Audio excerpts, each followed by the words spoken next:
What's going on, everybody? TheKennyDubz here with another Megaman.exe dive video. Today we're going to be doing a character overview of Halloween Sigma as he releases soon in the global version of the game. So let's go ahead and take a look at him. Alright, so here we are taking a look at Halloween Sigma. He's actually a very good unit, and if you pull for him right now on global, you will probably enjoy your time with him. However, I don't think he ages all that well, but for the time being, he will be very good in global in PvP and PvE. Just wanted to say that right off the bat. Now, I know that might not affect how if some people pull him or not. Maybe it'll affect if they want to use him in PvP or PvE. But later on down the line, as you would kind of expect, he kind of gets phased out in terms of, you know, the units that are on the higher end of the scale. However, like I said, for right now, he's very solid. So let's take a look at his active skills. First up, the Pentabat shot. Release multiple bats that ignore terrain and attractive targets. Each orb will deal damage equal to 105% of the attack. Now, this isn't telling me how many orbs there are. I want to say there's at least 3, but I don't remember, to be quite honest. But this is a very nice attack here. And then let's take a look at the modifier chips. Physical impact, increase the damage multiplier by 20%, but the orbs are unable to ignore terrain. You're probably never going to use this. Well, maybe for raid bosses, actually. This would be pretty nice, because you don't have to worry about terrain typically in raid boss fights. I think that'd be maybe the only time you would worry about that. Charge impact, increase the multiplier by 20%, orbs travel at a slower speed. I think this is much better than this one, at least in a raid boss format.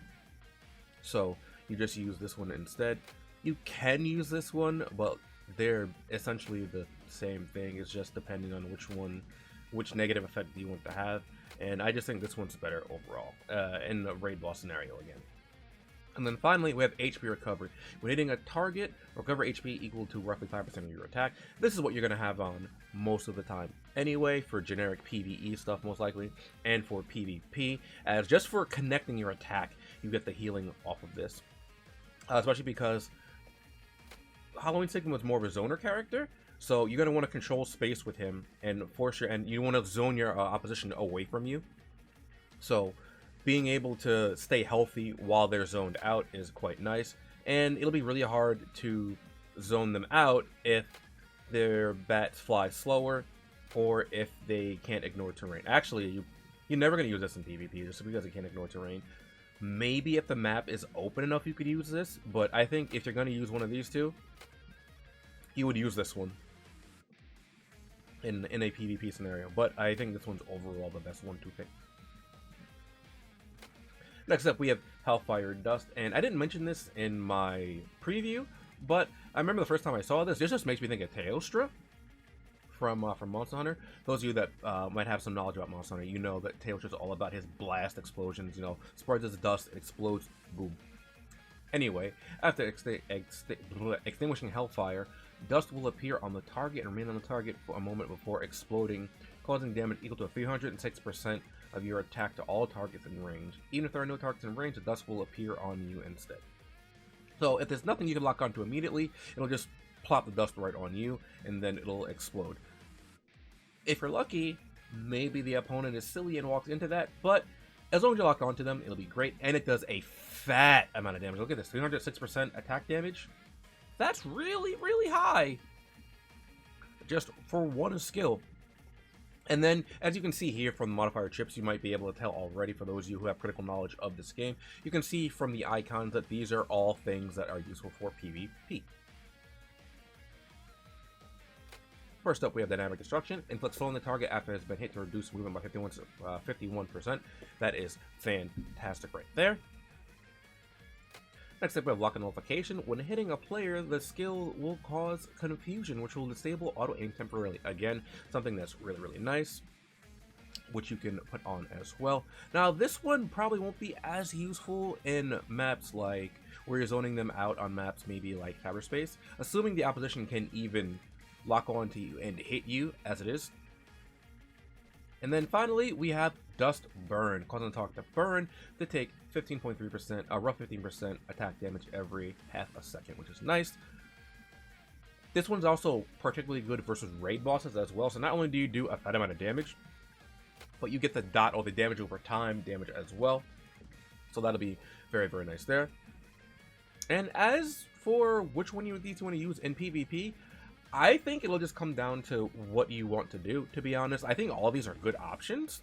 I think this might be the weakest option for PvP, personally. I do like this. Well, I mean, I wouldn't like to get hit with this, because lowering my movement speed by 51%, but I wouldn't mind landing this. I think this one's okay too, although I think, maybe I think this one's weakest. I'm not sure. I think this one's the weakest for the PvP options. I like this one, but like I like all of these. I think I like this one the most, and then this one, and this one. But I think they're all solid, so you can basically pick whichever one you want and be okay. The good thing about this one though is that the burn will trigger the chameleon chip though, so that's very, very good to keep in mind. Because as long as it's off cooldown, if they're taking damage, they'll get hit with this. It'll trigger the chameleon, so that when you go in for your next attack, assuming that you're not already on them, that is, that you will not have to worry about the chameleon chip triggering because it will be on cooldown.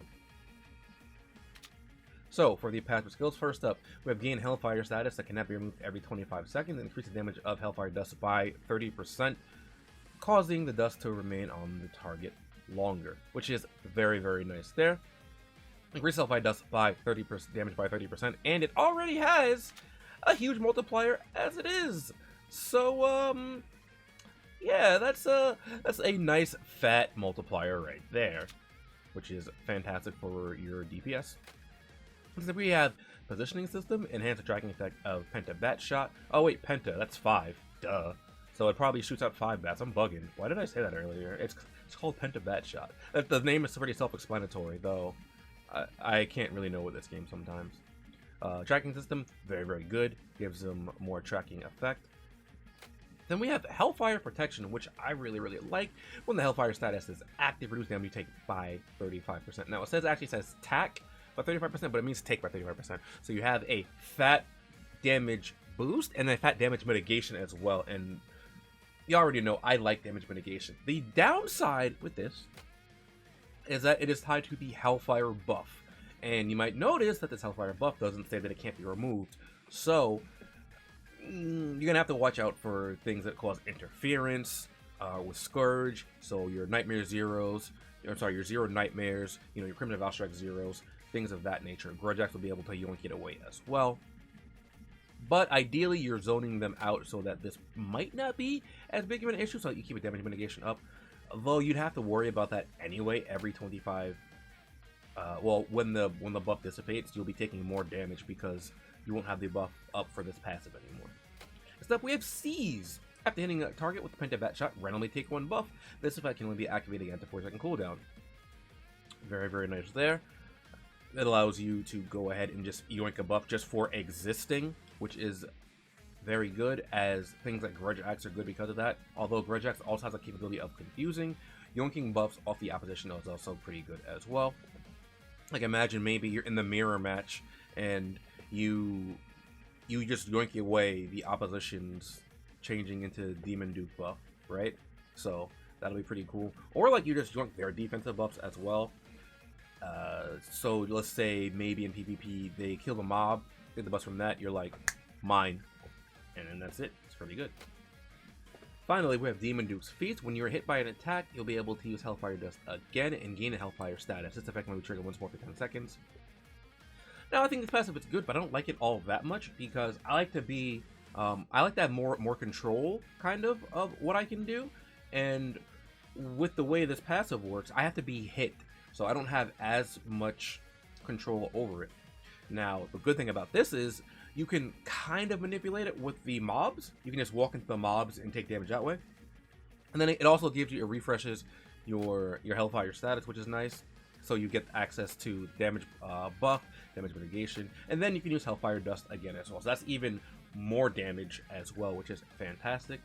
That's as far as passive skills. Now, I'm going to go over his DNA as well, despite the fact that we shouldn't get it, because based off Rockman's Corner, we won't get it on the release of Halloween Sigma. However, I'm going to go over it here just so that people know what his DNA has in store. First up, Hellfire Defense. We're not taking down while using Hellfire Dust. I like it. I like it. It gives you some iframes, which you don't already have on this unit. This unit was severely lacking. Quick change. The prep time for changing into Demon Dupe reduced by 20%. So it goes from, I said 25 seconds, right? Yeah, 25 seconds, and it reduces the time by a fifth. So you get it every 20 seconds now, which is okay. You know, that's pretty good, every 20 seconds. That's it for this passive, though. I wish it had a little bit more packed into it, because I think that it could be a bit more useful. But as many of you know, the better the character is, like the less they put into their DNA, because the character's already solid as it is. And then finally here, when Hellfire status is active, increase damage by 20%. So that's good as well. So now with your Hellfire status, you get a 20% damage buff on whatever you do, on top of your Hellfire Dust having the 30% damage boost as well. So that's another multiplier on top of the damage mitigation, which is fantastic to have as well. The downside is that nothing here, right?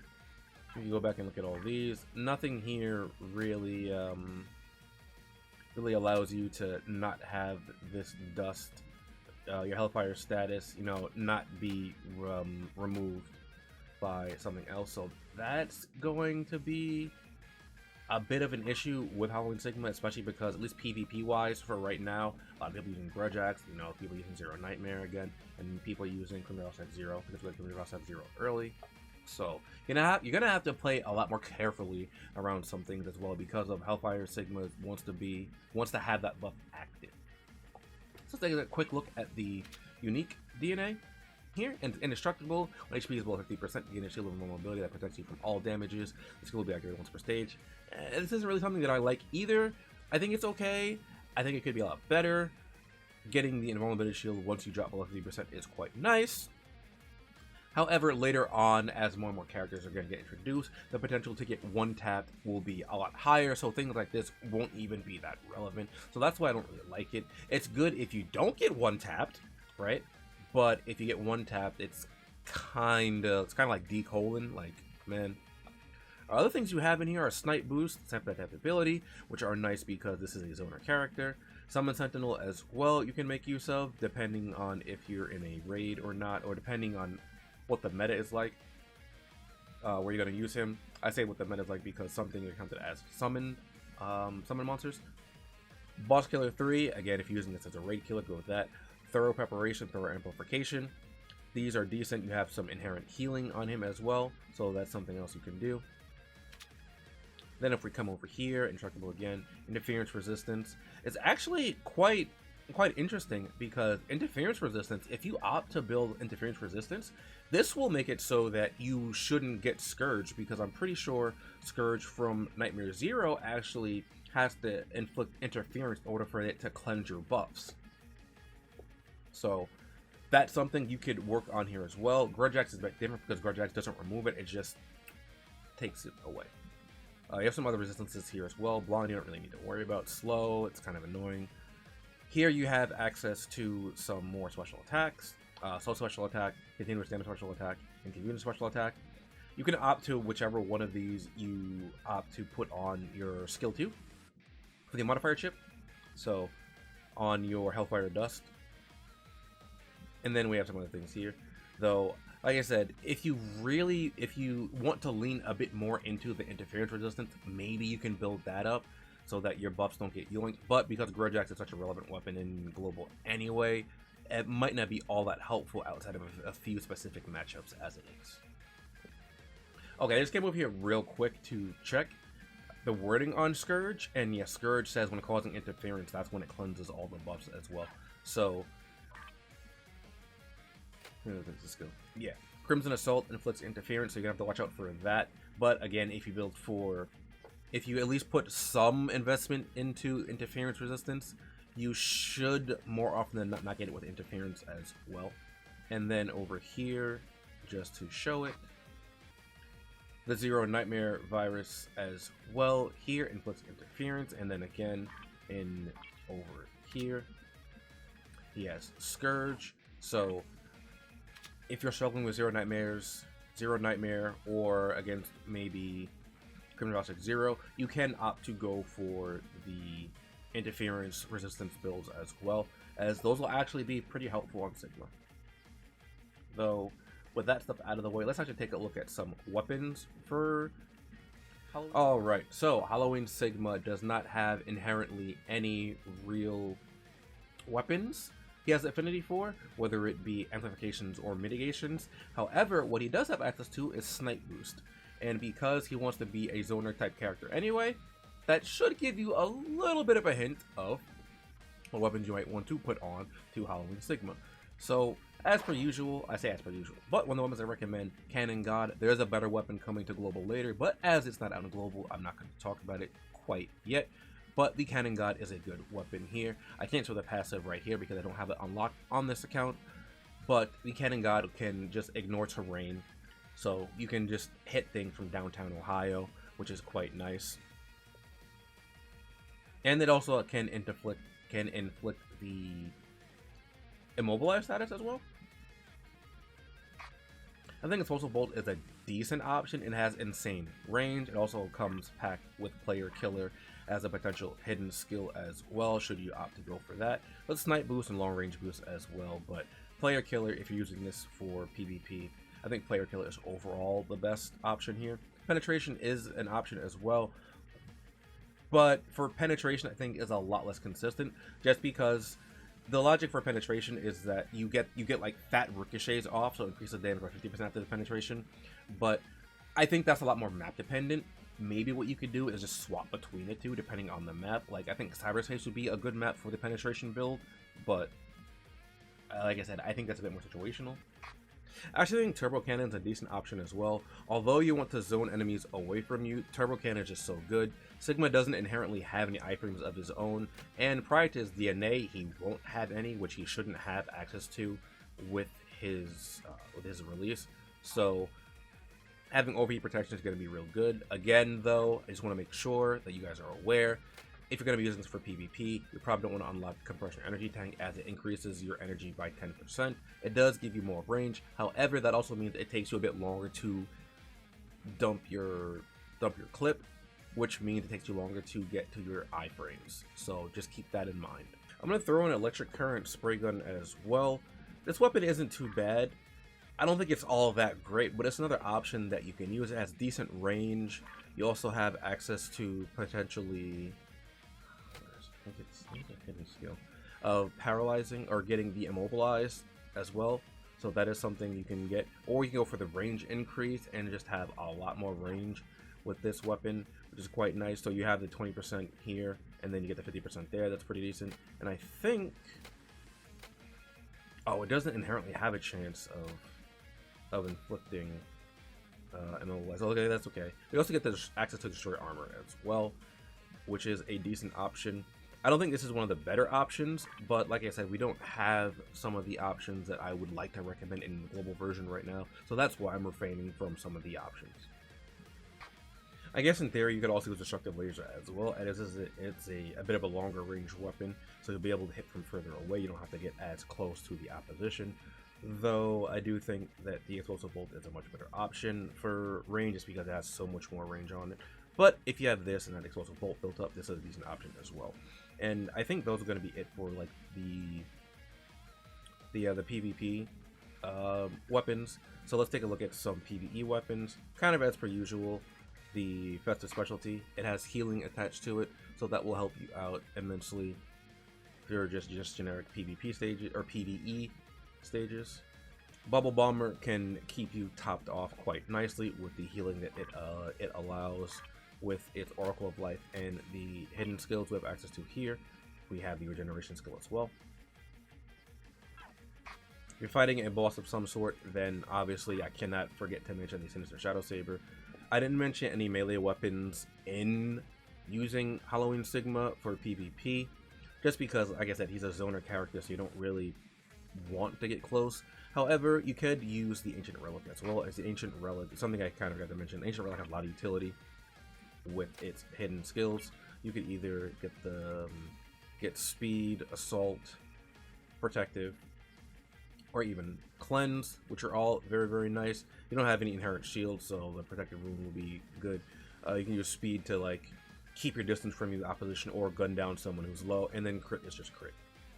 And then I also have to mention the Crimson Scythe as well, as a Crimson Scythe does have healing capabilities alongside the other melee weapons I had mentioned, or the other weapons that have healing that I mentioned as well. And speaking of healing, I forgot about the Heart Spray Gun, which also has healing if you need to use, sprayer type weapons.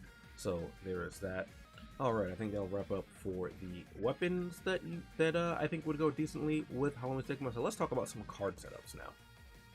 Alright, again, as per usual, it's going to depend on what you're going to be running Halloween Sigma with, and due to the fact that Halloween Sigma kind of really just doesn't have any weapons he wants to use in particular, you can go with some kind of generic things. So your player killers, your player sentinels, things like that. So as per usual, one of our usual suspects, the Life Aura card from base.exe.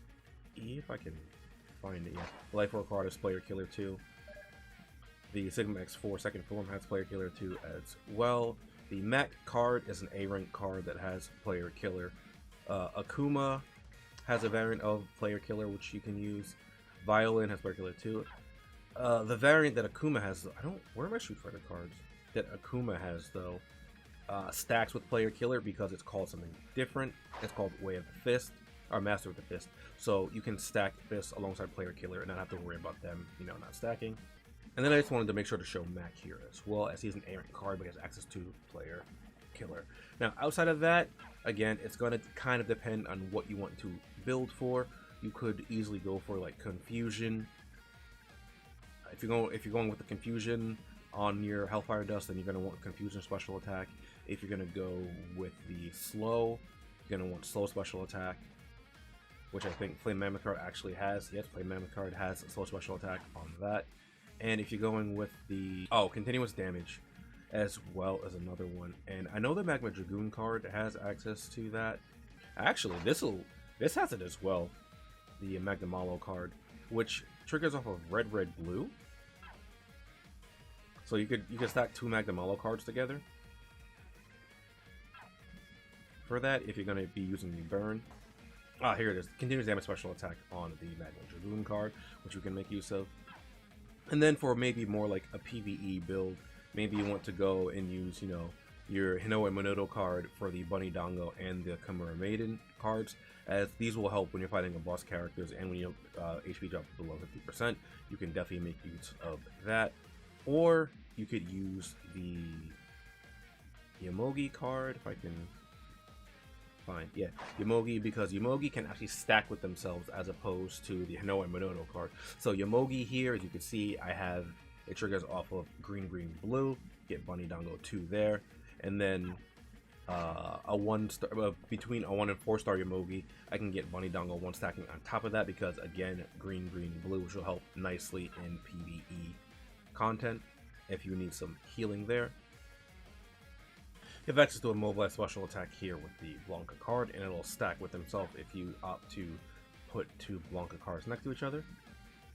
The Vile Mark II and Goliath card have launcher amplification if you want to add some of that to your kit. Again, this is going to be based on what weapon you use, but because I think Cannon God works well on Halloween Sigma, this is something that I would consider putting on in particular. There's also the Launch Octopus card, which you can farm in the lab, which has access to launcher amplification, and I believe the Tetronodon card as well, if I can find mine here real quick. Yeah, Tetronodon right here has launcher amp, and nicely as well, it can not only stack with itself, but you can also get the out of control resistance as well. So that gives you a little bit of a better matchup versus Grudge Axe user, so you don't succumb to out of control as easily. Alright, I think that's going to wrap up for Halloween Sigma. Like I said, I think he is a very solid unit to use in PvP and PvE for the current, at the time of his release. He doesn't age all that well, but at least with Halloween Sigma, you can still make use of him in a bunch of PvE content, raid bosses and things like that. There, as you would expect, due to power creep, there are some units that will end up being more beneficial than him, but I think if you were to invest in Halloween Sigma now, for a good while, you would be, you would be content with things in PvP, especially if you're going for more zoner type characters. So those are my thoughts on Halloween Sigma. Hope you guys enjoyed. If you did, be sure to like, comment, and subscribe. Helps the channel to go show me enjoying the content. As per usual, I have to give a shout out to my Patreon YouTube channel members for allowing me to continue doing what I do. If you'd like to support me via Patreon or become a YouTube channel member, you can find information down below the video. And I will see you guys next time. Later.